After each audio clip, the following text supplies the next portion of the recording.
Thank you, Anna, for the introduction. Just recently I started to work in a research group at HSLU in Luzern that looks at interactive documentary.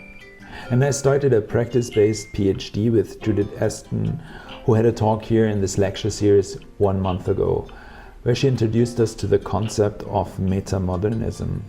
I'm super happy that Judith pointed us to this term that I was not aware of before.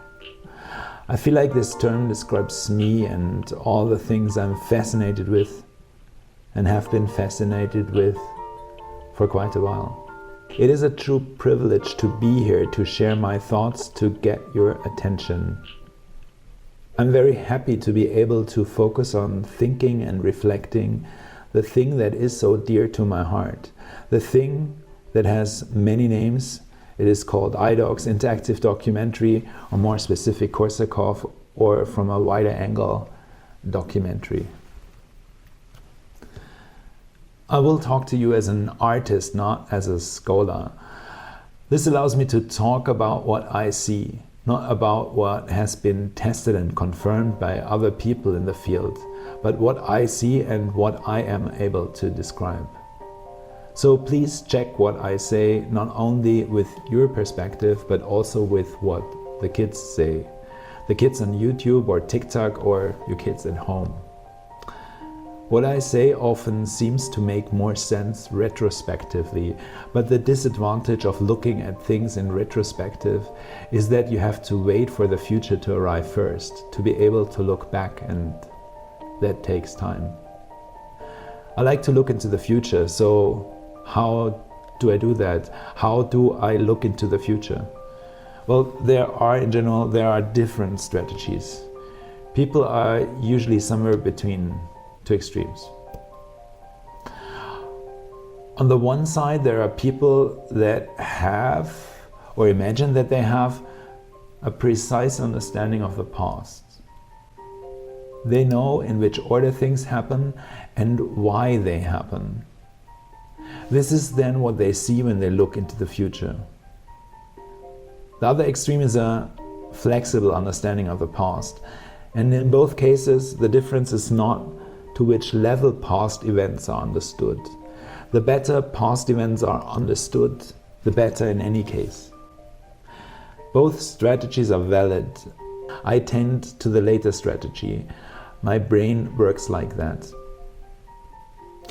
Recently I discovered that I might have aphantasia, the inability to create realistic mental images in my mind. An online test suggests that I'm in a group smaller than 5% of the population. It is said that people with aphantasia seem to live more in the present, and I can relate to that. So in general, I focus less on the past and take my attention more to the present, and from that perspective I look in the direction of the future. I hope this makes sense. This talk is a meditation about the change of two important pairs of terms as a consequence of the increasing use and the literacy of using digital documentary media. It is the relation of author-audience and the way we look at documentary media as a tool, especially tools like YouTube or Korsakow. YouTube has a lot of similarities with Korsakow, as a growing number of people are making use of YouTube in particular ways that I want to describe. I will look at that in relation to my own experiences with Korsakow. I hope that these ideas are helpful to the concept of metamodernism that Judith Ashton introduced us to. I was asked to make sure to link what I say to documentary. Here we have a collection of filmic documentary formats. It's not a complete list. We have anthropological film, documentary film, news, YouTube, and also fiction film. If these formats were planets, this could be the solar system of filmic documentary. All the planets spin around the center, and that center is reality, however one would define reality. Reality itself is hot and messy and dangerously confusing. It is impossible to see reality from within reality. The only way to look at it is from a distance. The closest that we can get to reality with the tool of the camera is raw material. Everything that is taken from reality and is recorded. This is the closest that we can get to reality by filming it, but of course what is filmed is far from being reality itself. Nevertheless, Planet Raw Material is still quite confusing. From Planet Anthropological Film you already get more overview, but you still get quite a bit of heat from the reality. Planet Documentary and Planet News are cooler and more comfortable. And then we reach Planet YouTube, and further in space there is Planet Hollywood. So also fiction film is getting its light from reality. There is no such thing as a purely fictional film that has nothing to do with reality. Completely fictional characters usually walk on legs, have eyes and ears. Why? Because even complete fabrications of fantasy, let's say in a film playing in a distant future on a different planet, featuring different life forms, take their inspiration from what we take as our reality. Because we are blind for any reality that is not related to our reality. Fiction films are just another tool, another angle to look at reality, just from a further distance. All that, in my mind, is documentary. All that reflects reality. It is just closer or further away from it. The distance to reality is not fixed. It can change. Over the last couple of years, YouTube, in my observation, went closer to reality. And when I speak of YouTube, I mean the YouTube that I see when I log into YouTube. Because YouTube is very different from each individual that logs in. There is a sophisticated algorithm behind it, maybe some kind of artificial intelligence that you train every time you use it. And I trained my YouTube quite a bit over the last couple of years. I have been working in the field of interactive documentary since 1996. The first digital piece of work that I made is what I consider to be my most relevant piece. Except maybe from coming up with a software called Korsakow. Korsakow is of course a very different thing, as it is not a piece. Korsakow is a software, a tool to make things. Small World is a thing, a piece made with other tools. Small World could have been made with Korsakow, but Korsakow did not yet exist in 1996. Small World is the first of many documentaries I made, many interactive documentaries. It describes in 54 little stories what it is like to grow up in a place big enough to think that it is the center of the universe and too small to realize that it is not. Small World talks about what it is like to grow up in a small town, what it was like for me. Small World became my treasure box, a collection of meaningful fragments that still allow me to find new patterns that are relevant to better understand the present, my life 25 years later. Small World was the first time I made an artistic digital documentary project. And the first time I used writing as a tool to analyze and not as a tool to express. I had no idea what story I wanted to tell. I was just curious to find out, to collect meaningful artifacts of what it meant to grow up the way I grew up. And with this mindset, I started and I approached the place where I spent the first 21 years of my life. I collected fragments and put them in a box. I put the shiniest memories in a box and put the box on a shelf. And every now and then I go to the shelf and I open the box and I look inside. And whenever I do this, I usually find new insights, new patterns. Crazy, it is crazy. It is wonderful, and this is what happens when you create a meaningful collection of things that are dear to your heart, and when you resist the temptation to tell a story. Just recently I realized that quite intensely when I was talking to Bharat, a fellow student of mine from India. Growing up in a small town came up as a topic in our conversation, and I sent him a link to Small World, and I said if you're blessed with a PC you might still be able to see it, because it doesn't work on Macs anymore. Bharat had a PC and looked at it and came back with two innocent questions. Questions that no one had ever asked, questions that allowed me to look at those fragments from the past from an angle I had never looked at before. Bharat intuitively asked the right questions and certainly could not have foreseen that I had discussed them with my wife for hours that night.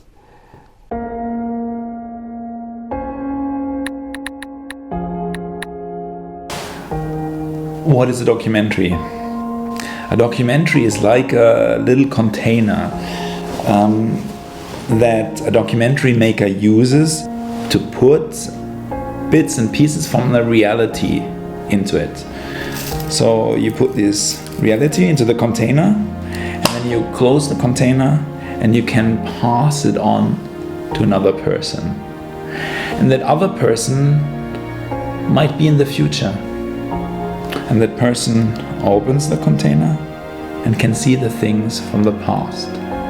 So what you try as a documentary maker is that you try to be as accurate as you can. So you try to falsify as little as you can. So a documentary is a container, and that means that there are certain things that you can put into the container and other things just don't fit. So the container in itself defines what you can deliver into the future. First time I enjoyed a record session.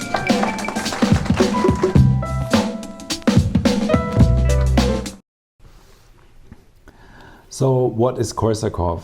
To describe Korsakow for the last 10 years, I usually showed the following clip. And sorry for everyone in the audience who has seen this clip for the 15th time. But just imagine you are me. First time I enjoyed a record session. This is a SNU, the smallest narrative unit. Usually a SNU is a video sequence. A SNU has POCs. POCs are points of contact. There are in POCs and out POCs. Through an out POC, a SNU connects to other SNUs by connecting to another SNU's in POC. Many SNUs can connect to a single POC, and every SNU can have many POCs. POCs are created by keywords. An in keyword to create an in POC, and an out keyword to create an out POC. A Korsakow film is a collection of connected SNUs.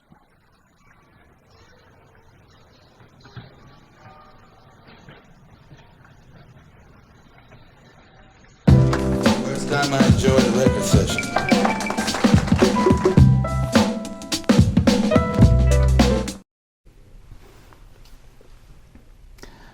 The graphic designer in me, the guy who made drawings and paintings when he was younger, Franziska Weidele, made that guy really happy when she chose a screenshot of this clip as the cover for her book. It was a dream of mine that one day a drawing of mine would make it onto a book cover. That dream came true. I just had to do a little detour, but I finally got there. I had to develop Korsakow first. And I could not have done that on my own. I got a lot of support from people like Joachim Sauter, Willem Veldhofen, Matt Zohr, Dave Risch, students of mine, and all the people that participated in one of the many workshops that we did, among them Kat Zizek in one of the first. All these people helped to create and understand how to use Korsakow. And then something happened. Korsakow got into my mind. It started to change my thinking, the way I direct the focus of my attention. Sometimes it feels like a brain defect. Every now and then I see that reflected in the way other people look at me, like I'm a bit crazy. The word for crazy in German is verrückt, which translates to a little differently placed, which could explain why I usually see things from a slightly different perspective, or even from different perspectives, one after the other, like in a film. And sometimes I can see these perspectives, these different perspectives simultaneously when I look back at a situation. And very, very, very occasionally my brain can do that stunt even in the moment. Oh man, that sounds like being on drugs, you might think, and you're right. It actually feels like being on drugs, just like without the being on drugs part. The clarity without the fog, so to speak. I would like to point to something some YouTubers are able to experience, and I once made this experience myself. One of the many videos that I put on YouTube went viral. It was a video that we originally filmed for Kodonaut, a Korsakow film on AI. I did this film together with Stefan Westphal and Felix Pauschinger. This interview with Richard David Precht we also put on YouTube. Precht is a popular German philosopher and he is often on TV in Germany. He might not be the brightest philosopher who has ever been alive throughout history, but hey, he is pretty smart. Certainly smarter than most people. But you would not have guessed that when you read the comments that came in. Most of them were really mean. If you upload something on YouTube, you can set the settings so that you can see all the comments and can decide if they should be visible. So I read all the comments and filtered them.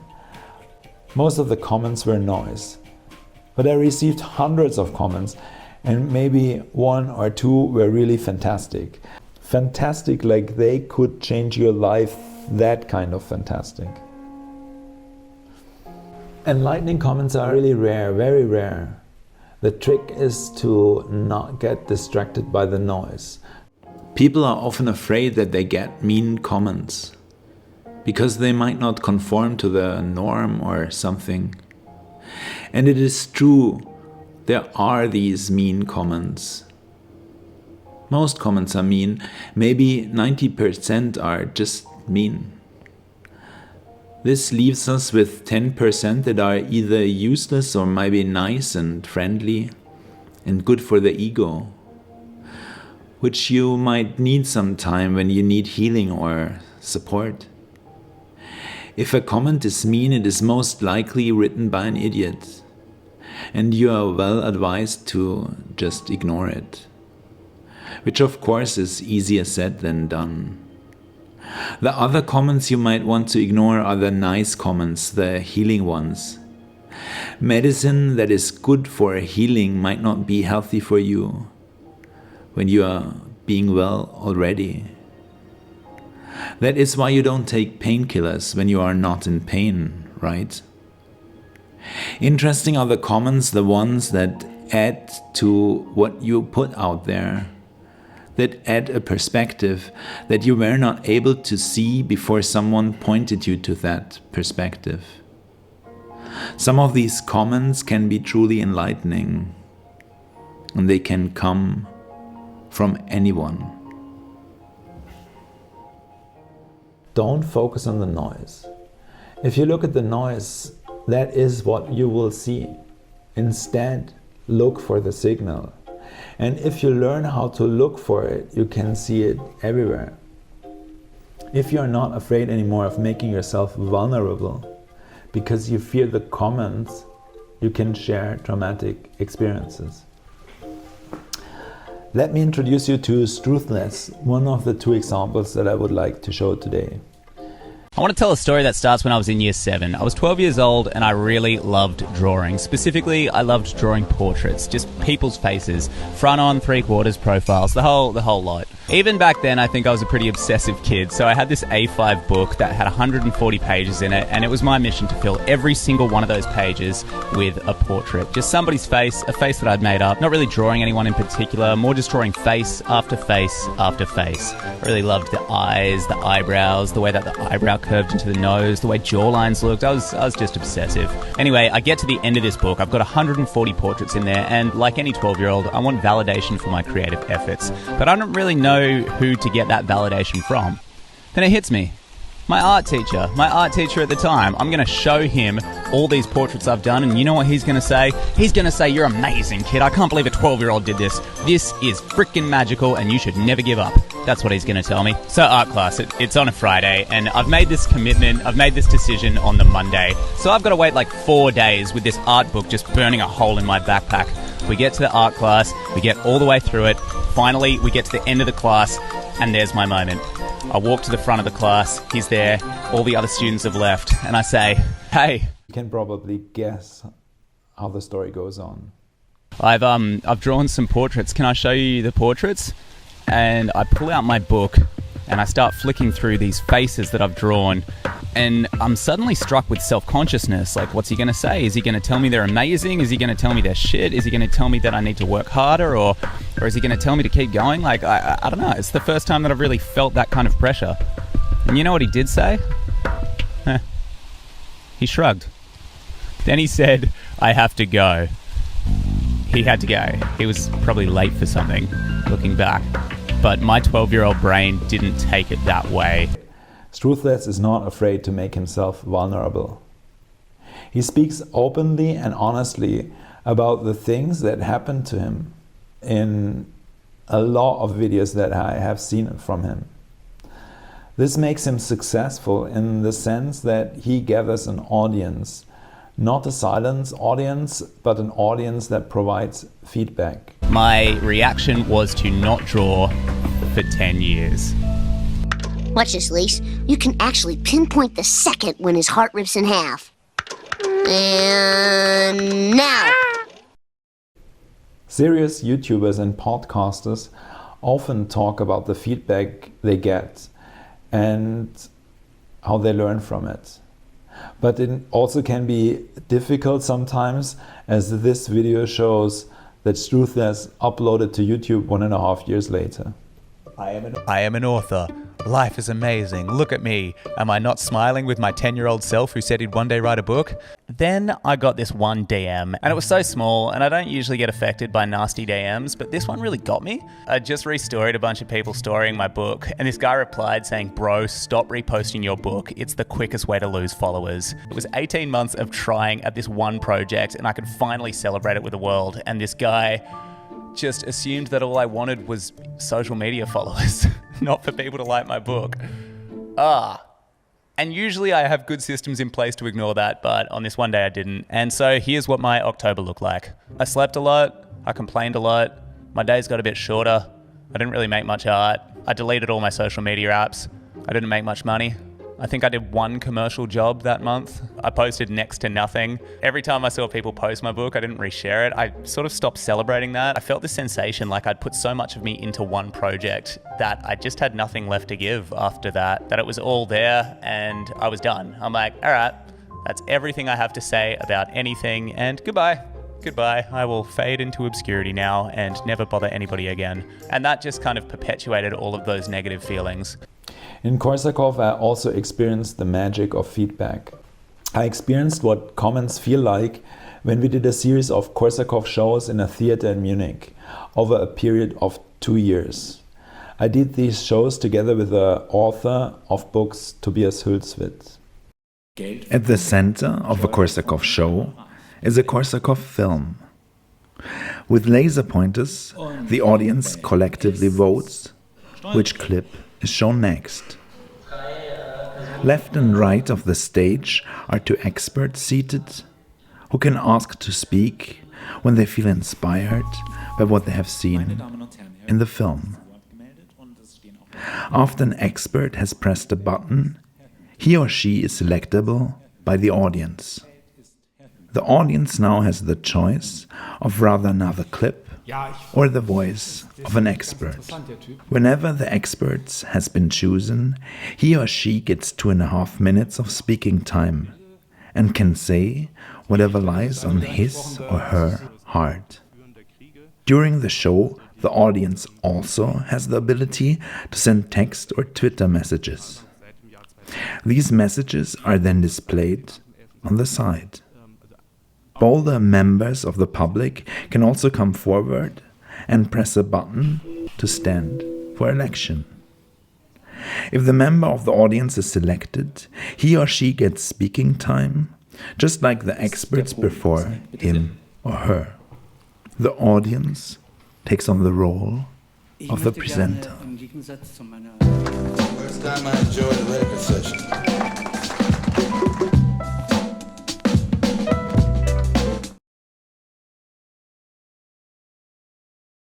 There are many aspects of how feedback in a Korsakow show works, but just a few examples.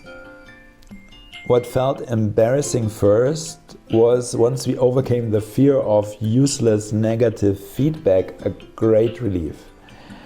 You do not have to consider everything. The audience fills in when something is forgotten. For example, we made a show on the topic of love and relationships. For this show, we had interviewed 2 people prior to the show, but both of them were heterosexual. In this show, someone from the audience stood up and he was clearly upset. He said that we missed to have some homosexual people in the show. And he complained to the experts that were on stage. One of the experts said, like, okay, if you want to say something that you feel like it is missing, then why don't you say something now? And then the person talked about the thing from his perspective, and that was a great moment. The audience also fills in when it comes to sense making. So we learned to become more and more brave and offered more and more dispersed content. And we used the Korsakow show as a thinking process. So together with the audience, we could think about a topic. It was not us who made the thinking and then presented it to the audience, but it was us with the audience thinking about something. This is Rezo, a young German YouTuber that became a public figure around about 2 years ago. Here he thanks the people that have sent him best wishes after he posted on Instagram that he had gotten sick with COVID. Rezo got sick with COVID and posted a few lines on Instagram where he said that he got sick but he's already feeling better.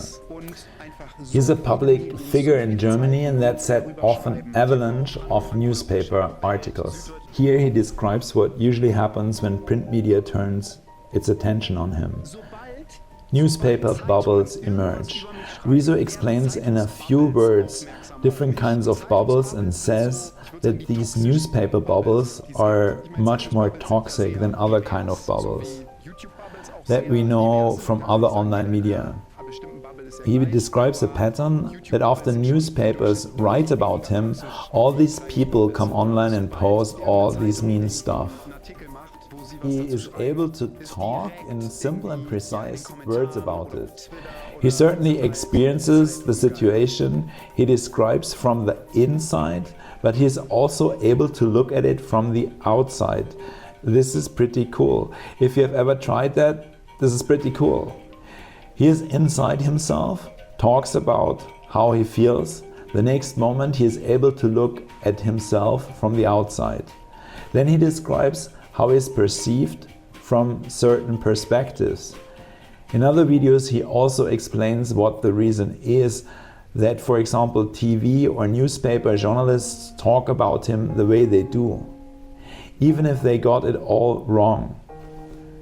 And all that without moralizing or blaming. And I will get back to the point, but first, how does he do that? There are two basic concepts how to understand the world. The first concept is based on the idea that there is one way to look at things, and this one way is the only true way. There is one right viewpoint from where you can see the truth, and this truth is the truth for everybody. Let's call this concept monoperspective. The second concept is based on the idea that there are multiple ways to look at things, and that all these are meaningful. There is not one true way. In a sense, that means that all views are true, or better, to not get confused with the word truth, all views are relevant to collectively form a better understanding for what is out there. Reality is what individuals agree on, what is shared between them.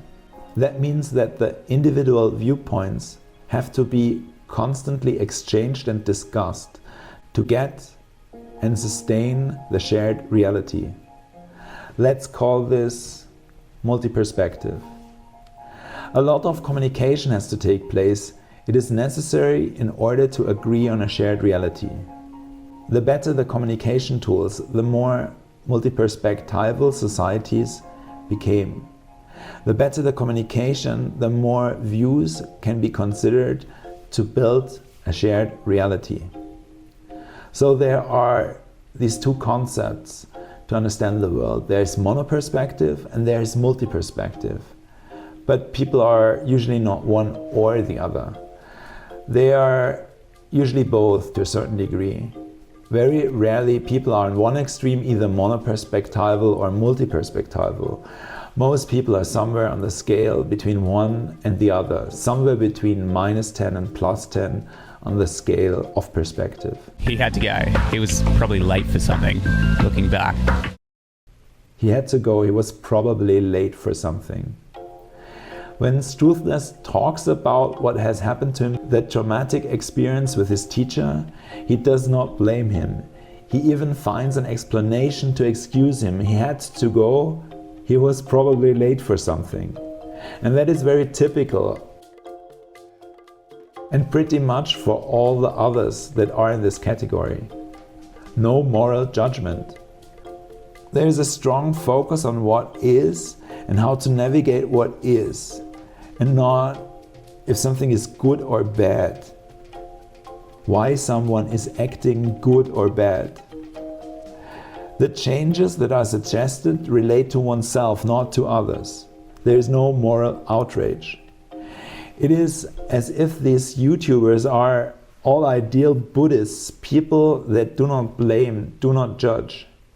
There is no black versus white narration, no binary worldview. This is very multi-perspectival. Of course, I ask myself the question if I find these people because I train the YouTube algorithm to find them, but I don't know if this question is even important. YouTube as a mirror of my inner state of mind, even that would be very interesting.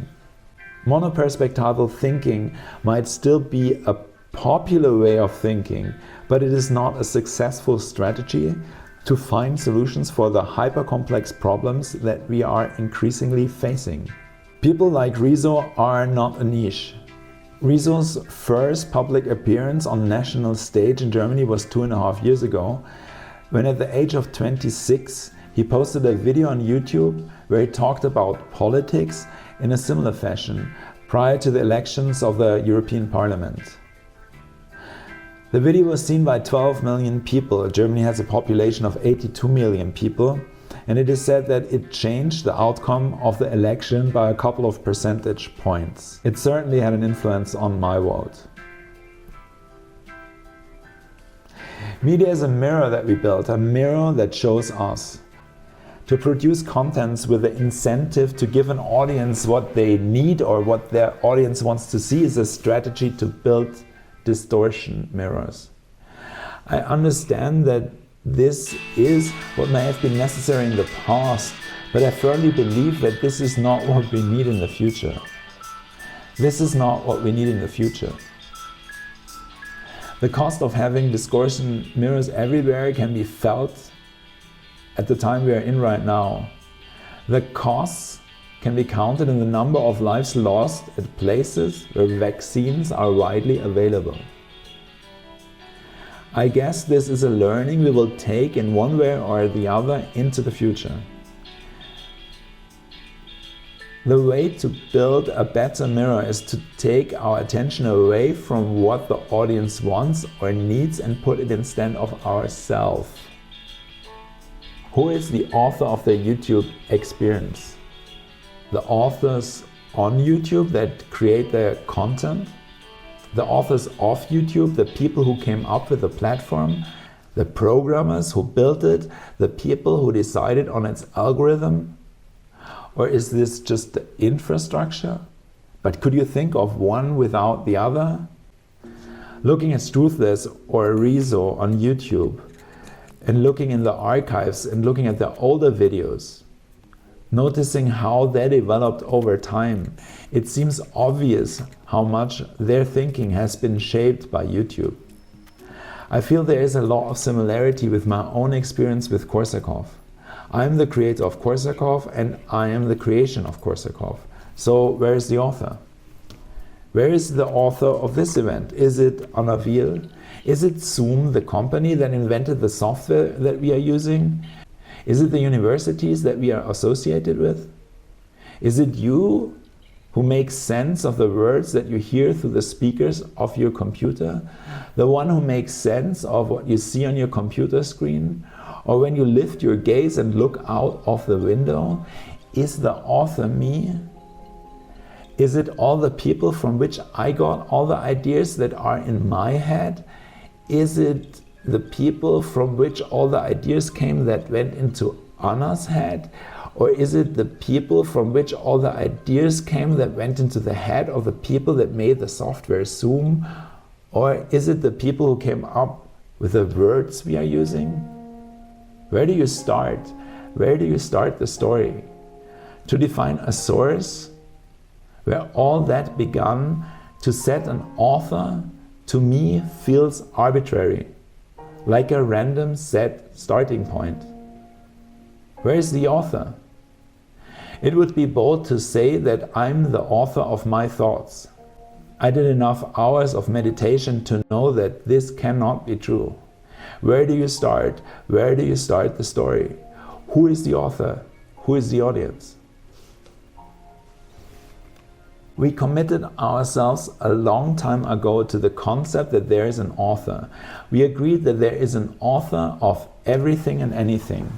The concept helped us to explain the world in general as well as in the details. We have built a complex model of explanation based on the idea of an author. We are currently finding out that the models we developed based on this concept are in fact under-complex. This would at least help to explain the confusion the world is in right now. Am I the author of my words? We are about to reach a level of understanding of the complexity of things that we cannot say that anymore. There is no author. Or as my meditation teacher Sam Harris that I have never met and that talks to me through an app on my phone puts it, there is no there. Complex systems don't have an author. It is not that the author is dead or something. There is no author, and there has never been one. For the first time in human history, it is realistic that billions of brains can be connected to a collaborative thinking process. This needs an enormous amount of communication. We are currently developing these tools and are in the process of learning how to use them. My friend sociologist Davor Löffler told me that he estimates that it will take just 1 or 2 more generations.